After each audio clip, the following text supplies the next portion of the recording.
சம்பாதிச்ச பணத்துல நீங்களே வச்சுக்கிட்டா வாழ்க்கை கெட்டு போயிடும். வாழு, மத்தவங்கள வாழ வச்சுட்டு வாழு, மத்தவங்க வாழ்க்கையை கெடுத்துட்டு வாழாத.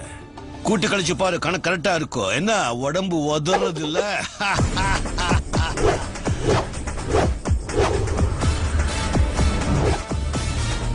இது எப்படி இருக்கு?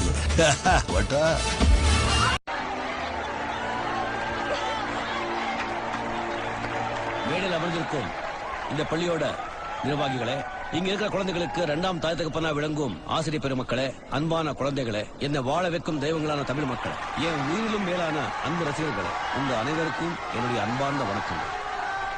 எனக்கு முன்னால பேசுறவங்க சொன்னது போல இப்படி ஒரு பள்ளிக்கு நான் வருவேன்னோ உங்க முன்னாடி நிப்பேன்னோ நான் கூட நினைக்கல. நீங்க எல்லாரும் என்ன பாக்குறதுக்காக இங்க வந்திருக்கீங்கன்னு நினைச்சிட்டு இருக்கீங்க. நான் தான் உங்க எல்லாரையும் பாக்குறதுக்கு இங்க வந்திருக்கேன். இதுவரைக்கும் என் வாழ்க்கையில் நடந்த சம்பவங்கள் நான் முன்கூட்டியே எடுத்த முடிவுனாலே ஏற்பட்ட